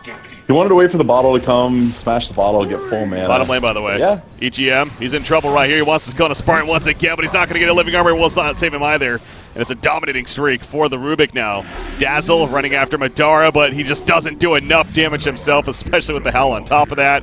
Double kill for Rubik. This Rubik, I feel like, is having a lot of kills. Yeah, he's 5-0-2. Yeah. He's huge. Jesus. I was He's got Arcane Boots coming up, and how about that Blink, by the way? Oh, LC actually choosing to go the Armlet instead as... That was down here, okay. I can't look elsewhere, man. Just got to keep down here. That's Mal's just saying, yo, we're fine. Don't worry about it. You just crush the Axe. But Jonathan Fan says, I'm done here. He wants to rotate bottom. And they know Madara is down here somewhere. Duels put up. The catch is Phantom Assassin, Loda. Counterattack's coming in. The hook to guarantee it. Didn't get the winner, though. That's unfortunate. But they get the kill. Jonathan Fan. Berserker's call on cooldown, actually. It's a tanky Axe, though. His Vanguard is done. Spartan is going to get caught by it. Not enough mana for the Culling Blade, but not needed. Shockwave comes through. And that does secure the kill. Skylark on the run, though. Trying to juke and jive every which way here. They were all full HP. That was just overwhelming odds. Dazzle's was under half just from that Q. Just runs away. Skylark is in a really awkward position. Still going, yeah. He's not going up there. RP's committed. He has the Empower buff applied. They need this kill, especially now, and they will get it. Yeah, running up there in the first place. Save your teammate syndrome? He'll be fine. In fact, they want the kill now on Limp. Sanity's up. He wants just farm stacks on Limp here. Yeah, he gets it. These teams, they want to fight. Oh, coup de grace. Oh, that empowered crit dagger. That hurts. They really do. Midas up on Bug. Please use. Waiting for it. He's going to use it right here. There we go. Just need to find the creep. But yeah, 11 to 6 hero kills. We're not even 11 minutes into this game. Averaging a hero kill per minute on the side of Mousesports alone. So you talked about Axe, though. We mentioned about LC and the success he's had early on. Well, Axe also doing pretty well despite that death. Vanguard, poor man shield, and a Blink is almost online for him, too. Yeah, the kill bottom was big. They got a tower off of it. And Axe has just been jungling ever since he died to the LC. So definitely what he needed to do, and he is pretty well caught up. Vanguard's done. Blink will be online shortly. They're in a very similar spot overall. Mm-hmm. because the LC went for phase boots. Skylark, meanwhile, back to the bottom lane. As you mentioned, the LC, the phase boost, the armlet. Dire's top tower So his blink can take a little bit longer. Over here, hook connected onto the axe. And this is going to be a big kill for them. Berserker's call to tank up a little bit extra, but Oh no. Thug will finish him. I thought the call was going to give Skylark the duel. The extra armor almost let him get there. Radiant's middle tower is Rubik's under run down at attack. the top lane. They were diving pretty deep, it seems like. But only losing the Rubik in return. Madara gets out. And he's just going to go back to jungling. He too is working on that armlet, of course, and into the Mask of Madness. So once again, going the fairly traditional build as of late. Yep, armlet will be up right after the Centaur. And they're kind of just waiting on LC Blink. That's the next item they need. Their initiation is very, very poor, barring an insane hook out of Spartan. Dire's bottom tower is under attack. Double damage again spawning here, and Axe is actually going to go over to pick it up this time around, or spot it at least. I guess, again, they're going to allow Limp to bottle it. We saw how it last time, but this time he's... Yeah. He has a bottle this time, so he's actually going to bottle it. Yeah. Last time I just tweaking it. He's got it this time. Meanwhile, Axe taking out a nice double stack Ancients here. So that blink, just about finished.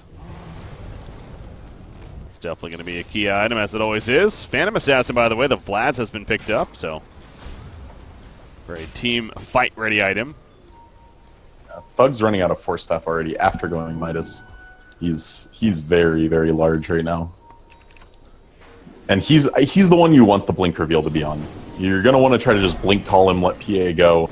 Try to pop Thug here, because he needs to die. If he keeps ramping, this is going to be really difficult. Ooh. Dire's Try to middle catch tower Dazzle is over under here. attack. They're going to spell steal the heal, but Spartan wanted that hook. Couldn't land it. He does have Dismember, Smoked though. up. Axe blink. Try to set up a kill on this Radiant's farm top Thug. You just tower talked is about under it. He's the attack. top net worth. This would be the prime target if they could get him. Are they going? Yeah, they are. There we go. They call in. They have an RP just in case. He hooks it back, Got though. him. What an angle right there from Spartan. Wow. Somehow found it. And now they're looking to return. Dismember activated. Out comes the Overgrowth. RP's running on in. He catches several, and he'll skewer them back into the tower right here. There are three. Maybe next time is one of them. He skewers back on out, though. Sending the Eclipse comes out. Shadowgrave going to save Limp for the time being, but they lose Phantom Assassin in the midst of it. Jonas a fan. He is still alive. Puts the Battle Hunger up, but down it goes. Limp right there, and they're going to lose Axe on top of that. And now Hanskin throws out that defensive wave, but that's only going to delay the inevitable. What a turnaround for Mouse. Unbelievable, considering the RP on top of that. Yeah, you had the RP, but you had nothing to follow it.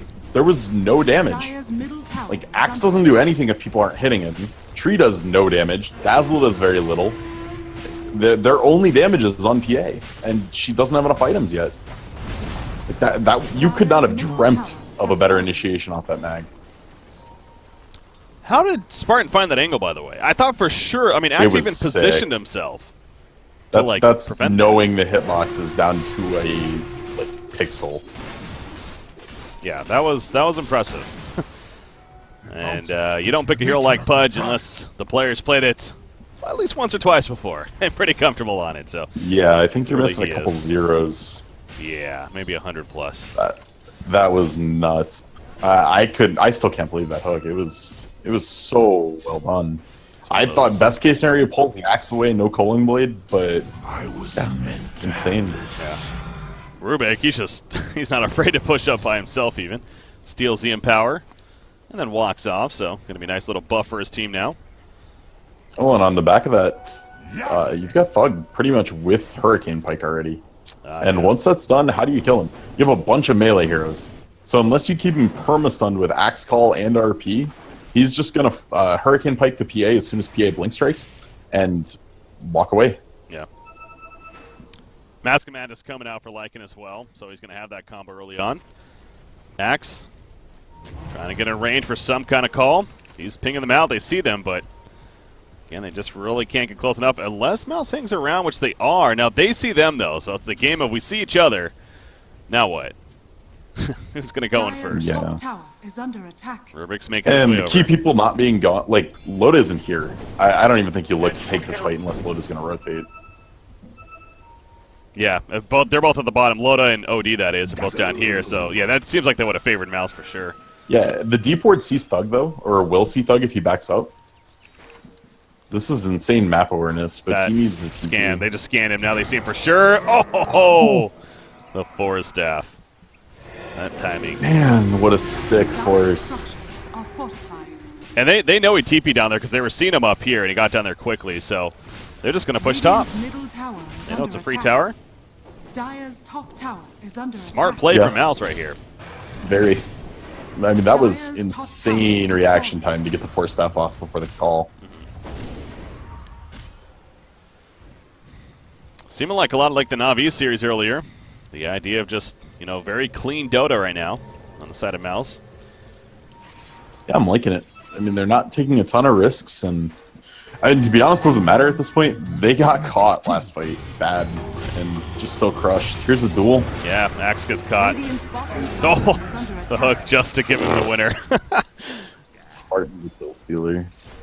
Honestly, without that, I think he would have survived the winner at least. So Probably. that's I don't think you're too worried about LC's duel damage in this game, though. true. You got OD, you do plenty, but Just in case. the only question mark is going to be what item you get to stop PA's evasion. Is it going to be a Silver Edge on LC? Is it going to be a Silver Edge on Lycan? Could be a Bloodthorn on OD. But that is probably the one thing you need to think about answering in the next item or two. True. Yeah, and if you're Alliance, you're down 5,300 net worth, but this is a team with the potential of landing one big team fight with a wombo combo, and then all of a sudden they're right back in the game. So, as long as it's not too ridiculous of a lead here, I still think Alliance can overall be satisfied with where they're at. It's getting close to that kind of lead, though. Like, Loda doesn't have his Deso done yet. It's getting close. So, let's see. What does he need to be able to be effective here? He's going to need, just assuming we hit the hero RP, he needs Deso plus 1 damage item. With a mag, you'd like it to be something agility focused. Maybe Manta? Yeah. There's a medallion picked up by Treant. Ooh, they're rotating in the middle lane too. We're in that area. They have a smoke up. Rubik, Smoke broke. gonna say hello. Dire's bottom tower Yeah, they were is trying to under sneak a attack. Roshan, it almost feels like. The bash. Aw. Thought they were going to just Oh dive no, on they're just running in a big call. Here comes the RP as well. Here's a chance for Alliance that we're talking about. OD is picked off right off the bat. Buyback on Spartan immediately, by the way. They also lost Rubik in the midst of this, and they are going to lose Skylark. That's exactly what they needed, and now Roshan is seeming a lot more appetizing here. What a misplay from Mouse, the group like that, and a great call from Jonas McCann. You can't take that away from the guy. He hit 3 very, very core targets. But they should never have that chance. No, I'm with you. You got to call it out just Mouse for shouldn't sure happen. on that. Like, I want to, not try to shit on Mouse too much for that, but, like, you can't let most of your saves get caught. Like, your LC and your OD should never be in range of each other. And Jonas McCann found the opening and just took it. He said, guys, it's our time. And it had given, it gave Limp so much time. Like, that wasn't an instant RP. It was, we got a whole call to do this. Let's set up and hit everyone we can. Mm-hmm. And Loda did 4,000 plus damage that fight, or really around that mark, by far the most in the fight. And, with that Empower and how the cleave damage, I'm sure, coming from that, plenty of it. So, just, that was the lineup that Alliance exactly needed. And all of a sudden that net worth, so much for being a 5,000-6,000 net worth lead. It's now practically even. Yeah, Pudge bought back, which takes a lot of the net worth off there. You just got to calm down if you're Mouse. You're still totally fine. You just need to relax, focus on positioning. And unfortunately, relaxing can be a little hard for Mouse's lineup.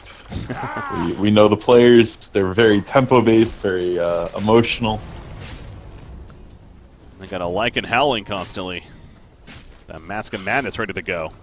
Dire's top tower But is they're under gonna. attack. We're just gonna have a face-off here at the bottom. Whoa! I thought for sure that was gonna hit the Treant. Actually, it almost seemed like it hit the hitbox, but it just didn't. So, but then now they know the ward's there for sure. Saw them pinging it out, in fact, and they're just gonna have to fall back as Mouse. So, Alliance, they defend that tier 1 bottom.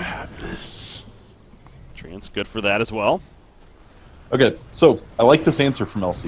Instead of worrying about how you're going to kill the PA, let's just stop her from doing damage. They are going to just try to get a Halberd up, which is going to negate all of PA's initiation potential until BKB. And that will be a long time coming as the ulti orb is picked up. I wonder if Loda just goes Lincoln's.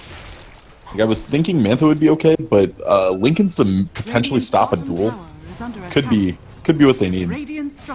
Well, so that's like almost a preemptive Heaven's Hour then, if that's the case. Yeah. Take off the Lincolns.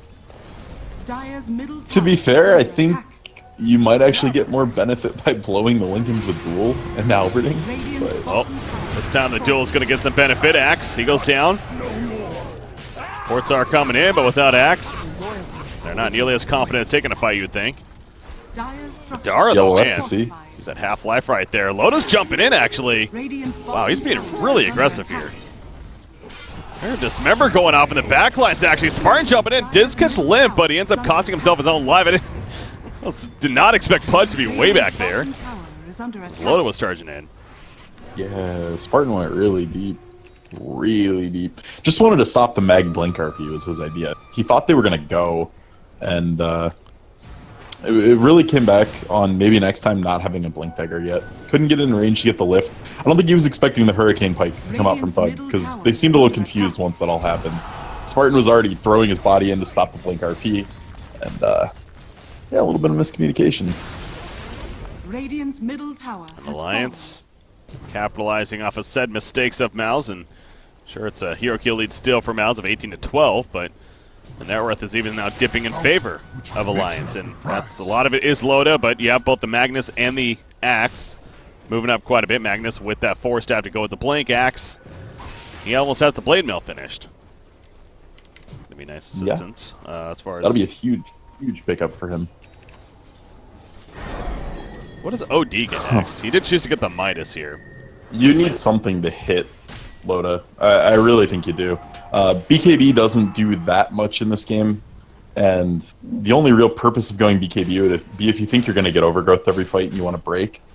But in that case, you might as well go Manta and get the extra attack speed. So I would say I'd like to see Bloodthorn. I think that's the best item he could go. Could potentially stop Limp's RP when Limp blinks in. Gives you a way to kill the PA. Seems like the best item. Radiant structures are fortified. Limp. Skewer on Madara. Skewer on Madara at the bottom lane. No RP or anything couldn't just yet. There's the call, and down goes Lycan. It's like the call just evaporated him right there. Skylar caught too. Jeez, where was he TPing to? Wow, yeah, that's the top tower. Took forever. Pudge, Spartan had just ported up there. Well, at least he Skylark was really slow on the reaction there. I'm not going to say he necessarily could have made sure Lycan lived, but if he blink pressed the attack, either on the skewer or on the call, could be an entirely different fight. At the very least, you burn Shapeshift and potentially get away. But that's, I mean, these kind of things are big for Alliance. They didn't have to commit RP for that, so everything's still up. They can keep going. Obviously, the Aegis no longer, but Phantom Assassin did choose to get that Lincolns. And you do see the Heaven's Albert almost finished from LC, though. So, but yeah, you're kind of suggesting that idea that you would almost rather burn the Lincolns with a duel. Like, I'm not going to say that sounds good in theory, but as you saw from last fight, the last real fight, PA is all of their damage. Duelinger takes it out, yes, but she can still cleave with the Empower, so if anyone's too close to the LC, they get cleaved. You risk losing your LC to that, because he's not super farmed. No Blade Mail. To reflect the damage, will definitely lose, and you don't want to risk losing a duel right now to Loda. That'd be the worst thing that could happen. Yeah. So, I'm not going to say it's what you want to do, but if you can't break the Lincolns another way, I think duel into Halberd is probably better than Halberd into duel. If it's like that's a decision you had to make without relying on your teammates, then yeah, I think... Yeah, it's actually honestly a fair point, I think. And how long is the disarm? Radiant's top tower is under attack. It's I want to say is it 3.5? It's 5.5. No, 5.5 on range, 3 seconds on melee. Okay. Okay. Radiant's top tower is under attack. 3-second disarm there. Which 3 seconds is the duration of the RP, like longer than the duration of RP. So then you have time to, well, right now it's the exact same, but it gives you time to reposition them. Like, the PA is not going to insta-kill you right when the RP comes out, And then you can kind of readjust and decide how the fight's going to go. I like the item pickup either way. No matter what he decides to do with it, I think it's good here. OD's playing more on the selfish end. Just said, I need a Shiva so I don't die.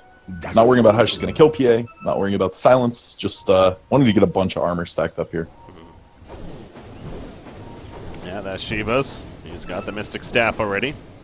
And Heaven's Albright has been finished on LC. I mean, you do consider Duel itself being level 3 now. It is a 5.5 second Limp launch. Shadowblade is going to see Thug here. Are they going to just RP him? Oh my gosh.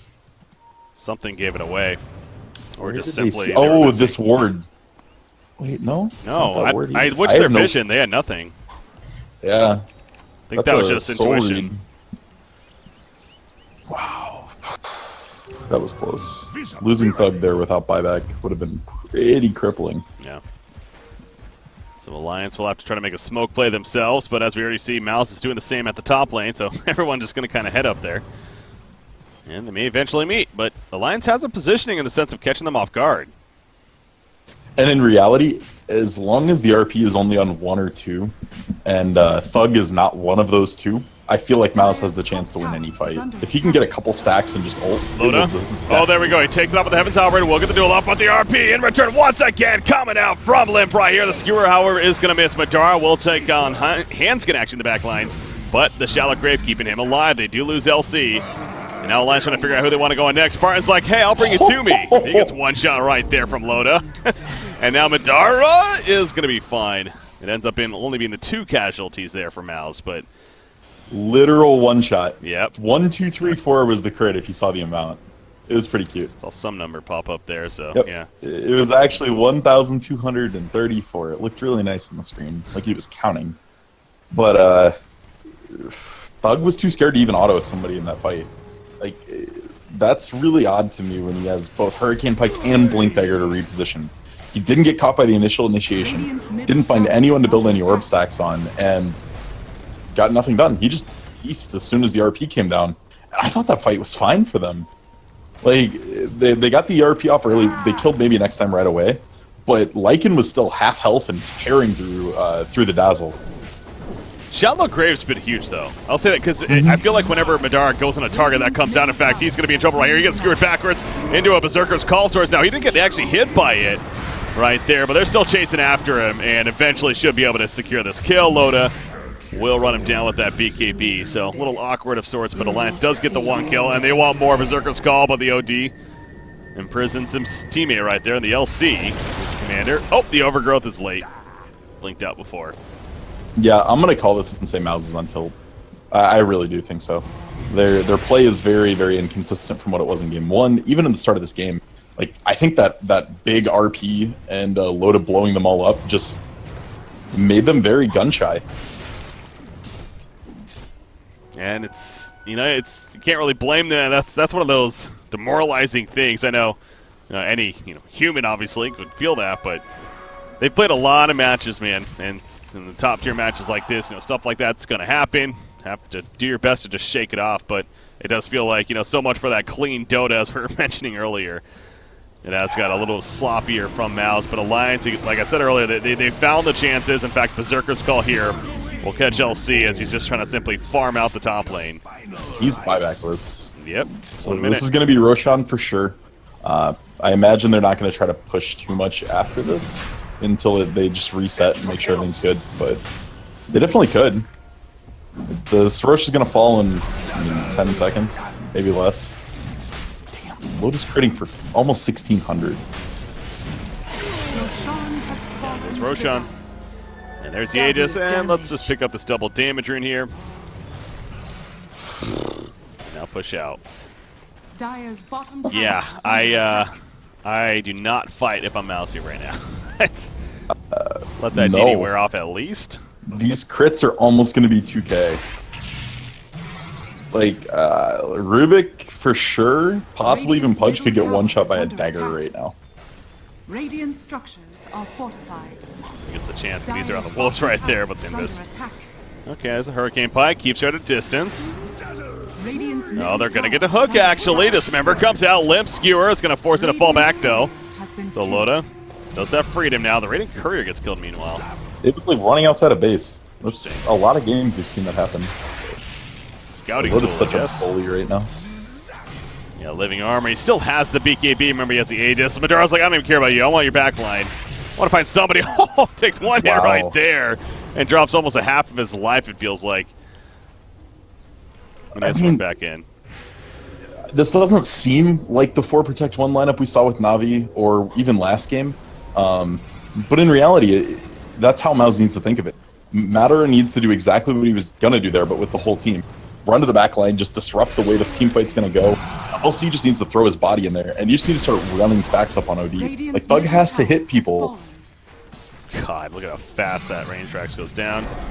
They're just simply trying to stall. Berserker's Call will hit, though, but the hook and counter. Meanwhile, LC in the back lines. He will get the duel off into Dazzle. The overgrowth, though, and Dazzle will remain alive for the time being. Skewers away the LC, and Skylark now, he's in a horrible spot. Back to the base. Skylark's probably dead, but what's going on over here? BKB, followed by Phantom Assassin as he runs out, and the rest are going to be fine. LC's still alive. I get a chance to go back to him, but just to see Loda finish him off.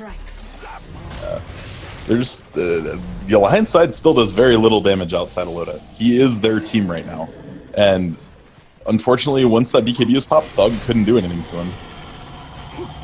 Another hook. He's pretty deep here. That's a tier 3 tower doing some damage. But Phantom Strike, and he's now fine. Now let's to his teammate there. And they do not even want to fall back. I mean, they just want to keep this going here. Because they know while they're doing this, Mouse is just pinned in their base, just getting 0 farm. In fact, OD, he avoids getting that counter hook, a limp. Oh, boy. He wanted the biggest RP ever. Instead, he got nothing. He'll take a limp. And now there's a counter RP coming out from Rubik. But where's the cleave? Do they have it? Down goes Magnus in the midst of it. Phantom has to stay alive, though, as the evasions are kicking in. He's going right for Madara. And Madara just limping away himself. Another dagger coming out, and the double kill secured for Loda right there. Buyback happens onto OD, actually, but the melee racks is going to fall. Oof, that got interesting there. Radiant's middle tower is under attack. Loda's such a beast to take down. When I was talking about item answers, none of them found one yet. Another duel on Dazzle like this. Same thing, literally the same thing that happened last time. And Hanskin's going to stay alive. And now Phantom Assassin going in. He is disarmed for the Heaven's Halberd, but he'll just start running away now, realizing that, there's that one shot. I'll just quickly throw a dagger to your face. Use your Shivas. Spot him out, Thug, Jason, there's the Shivas. He just got his eye of Scott. He's like, all right, now I'm man mode. Now I'm ready, guys. I was waiting this whole time. There's a support coming in from Rubik. He actually buys back for this. They really want this kill, but it's so difficult to take out the raid boss that is Loda. I think they got it, though. That's just Aegis. And that's just another round. Let's see some big crits here. Let's go. And they have no CC up at this exact Spartan. point. Nope. OD puts him under. Pops a BKB. And support's coming, so you have to be careful to chase here for Mouse.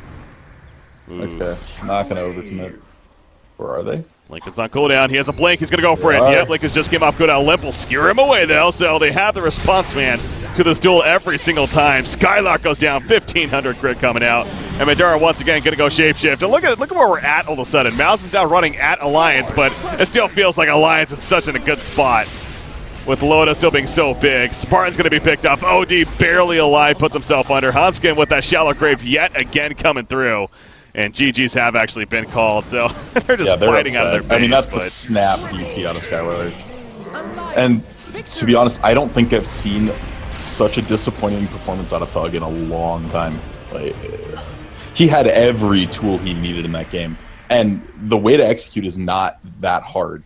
Like, wait for Loda to go on someone, blink to someone else and hit them, farm stacks off someone without 50% evasion, and then just ult Loda. Like, even with the extra stats that Loda had from the Lincolns and Scotty, you still, your ult can do 1,000+ damage to him. Get your stacks off of other people and then just jam the R button. But every time we saw Thug in the last 20 minutes there was just trying to hit PA the whole time.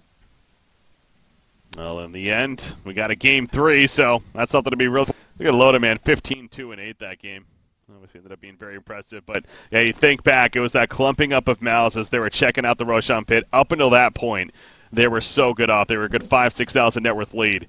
And then the call into the RP, and Alliance did not look back from there. That's basically what happened. I mean, Alliance is not getting Mag next game. I'll tell you that right now. Yeah. No, it's Alliance in general as a team, again, you usually just don't want to give up Mag. So Mouse gave it a chance there, but yeah, learning the lesson, if anything.